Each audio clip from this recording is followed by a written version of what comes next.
Well, hey everyone, I'm Martin Tyner with the Southwest Wildlife Foundation, and we're going to have a little fun this morning. We're going to release a Swainson's hawk, and so come on over, let's catch that Swainson's and get him ready to go back to the wild.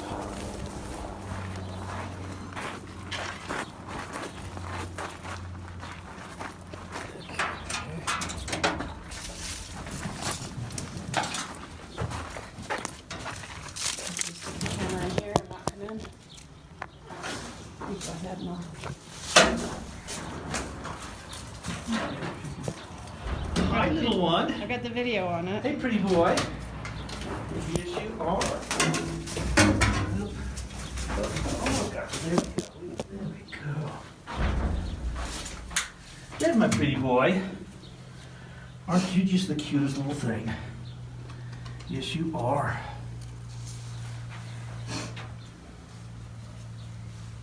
This is a Swainson's hawk. This is kind of a medium to large hawk. Huh. You had your breakfast already. You're ready to go. Yes, you are. Now, the Swainson's hawk will nest here in Utah. Let's stay right there for a minute. Let me talk. The Swainson's hawk will nest here in Utah. We'll nest here in North America, basically. We get a lot of them found in throughout the western United States. And in the process of doing that, when they are full grown and they're on their own, which is actually will be in the next couple of weeks, they're going to start their migration. And these guys, basically, he's full grown now. They get to about this size, and then mom and dad stop feeding them, and mom and dad stop feeding them, and then mom and dad migrate and leave the babies unattended, and it's a sink or swim. They're either successful or they're not. And in the process, these guys will migrate as well, and they all go down to Argentina. Now this little guy would not fly to Argentina with his parents. His parents would have left 2 or 3 weeks before he starts his migration to Argentina. And so they're hardwired in their little brains to migrate to Argentina, which is, I think, it's just fascinating that they're able to do that. And so this is our little Swainson's hawk, and we need to get him back in the wild before the migration starts so that he can migrate with all of the other Swainson's hawks that are here in the western United States and heading south. Now, this little Swainson's hawk has kind of an interesting story. This was a young one. It was found on the ground. The interesting thing is it was found very, very close to where we had found a female Swainson's hawk that was dead. And this female Swainson's hawk was banded, and she was 17 years old, and she was hatched in California. And so she basically migrated to Argentina and then came back to Utah for some reason instead of California, and this is where she raised her young. And so we believe, we're not positive, but we do believe that this little Swainson's hawk right here is actually one of her last babies. She was hit by a car and killed. Now, the average Swainson's hawk like this lives 7 to 10 years in the wild. 7 to 10 years. And she was 17. So she was very, very, very old. And this was probably her last baby. And so it's kind of exciting to get this little guy back in the wild and let him continue the family tradition of, again, migrating from Utah down to Argentina and then come back for the spring to nest and raise young. So let's go ahead and get this one in the box.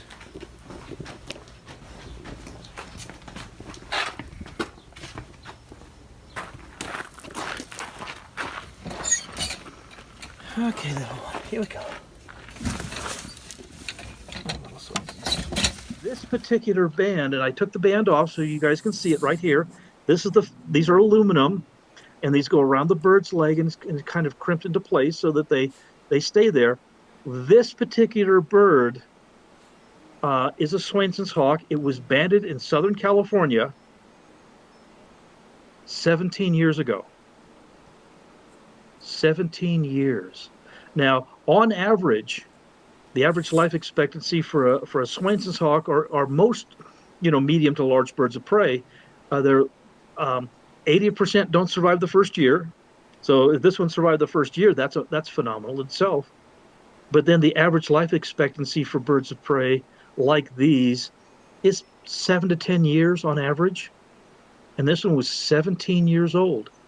And not only was it 17 years old, um, from where this bird was picked up, there is a Swainson's hawk nest nearby. And so this was probably the female. And she was probably still breeding and raising babies 17 years after the fact. And so that's pretty darn remarkable. In fact, when we sent off the data uh, that we got off this band, we got an email back saying your data must be incorrect. That band is too old. And so we emailed them back and says, no, this is the band, and we got the hawk, we got the band.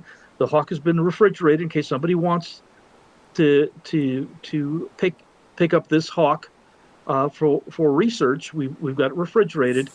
And then they sent an email back and says, I'm sorry, that band is too old. I want you to send us a picture of the hawk and the band, because they couldn't believe that a Swainson's hawk has survived for 17 years in the wild. So this is really a beautiful old lady, and especially when you understand that these Swainson's hawks migrate. The ones that we have nesting here in Utah, they've been tracked all the way to Argentina for the winter. And so they have a very, very long migration, and all of the dangers for 17 years she was able to avoid. So she's had an incredibly long life, and I feel very, very privileged that I was able to, even though, she's passed away, that I was able to tell her story and show her band and provide data back on her, because that's what the banding is for. I get asked quite frequently, all of the birds that we rescue, do we band them and do we track them? And it says no. The U.S. Fish and Wildlife Service does not allow us to band the ones that we rescue. And the reason they don't allow us to band the ones that we rescue is that they don't consider wildlife rescue as education, as an educational project. We can band babies in the nest, and again, chart their migrations. When they end up dead, then we get a little bit more data on them. We can band them on their migrations as they're migrating through, and again put the bands on. But they will not allow us to ban the ones that we rescue.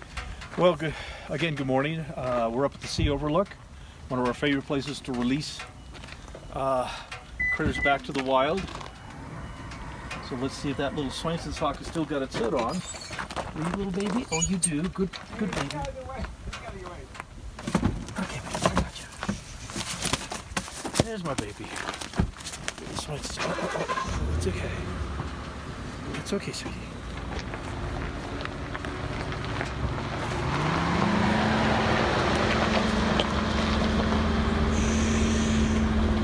Yeah, you're a feisty little one. That's good.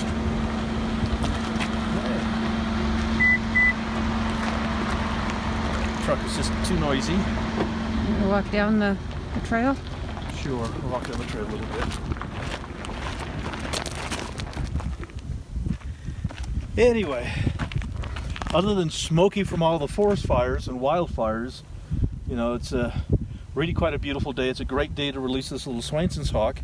And I've been, there's been a little story that's been kind of running through my brain the last few days, and it's a story that I think we've all heard. And it's a story that I heard probably, 50 years ago. Probably has something to do with church sermon in church, but it just kind of reminded me of this little guy right here, our little Swainson's hawk. Hey, sweetie.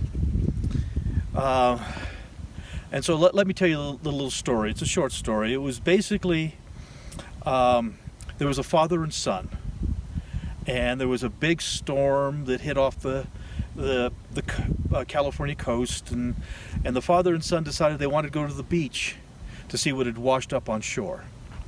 And so when they got to the beach, what they saw was thousands, maybe even tens of thousands of starfish that had been washed up on shore and just laying there out of the water.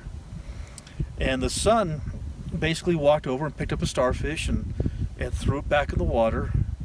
And then he picked up a second starfish and threw it back in the water, picked up a third starfish, threw it back in the water. And the father asked his son, says, "What are you doing?" And he says, "I'm throwing the starfish back in the ocean where they belong." And the father says, "Well, you can't rescue all of them." And the boy picked up another starfish and threw it back in the water and says, "But I could rescue that one." And that story really stuck with me throughout my entire life. You know, with these guys, I can't rescue all of them. In fact, we had a Swainson's hawk the exact same age as this one, came in yesterday with a broken wing. No way to fix it. We couldn't save it, and I felt really, really bad. I can't rescue all of them, but I can rescue this one.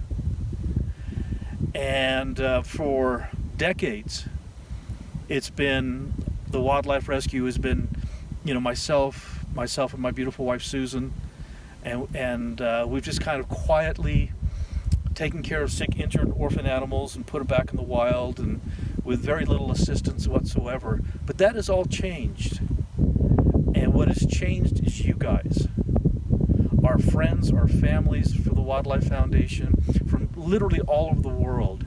You have supported us. We get wonderful letters, we get donations, we get gifts, and Susan and I don't feel alone anymore. We don't feel quite as burdened with tens of thousands of rescues.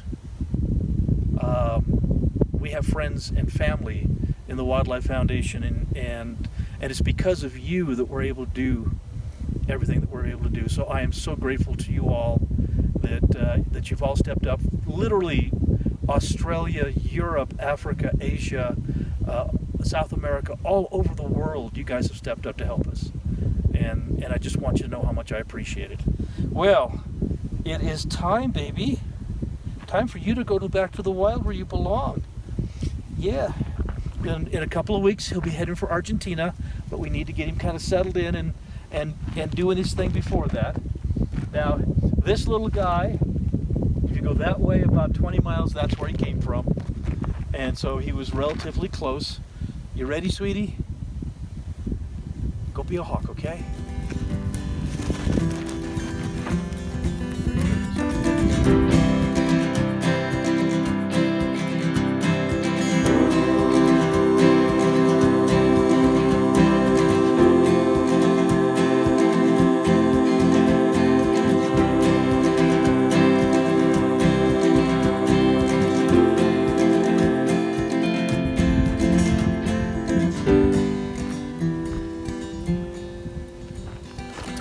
If all goes well, he'll never be touched by human hands again.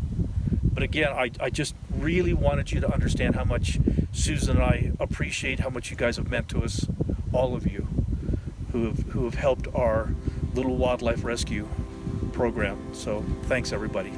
We'll talk to you soon.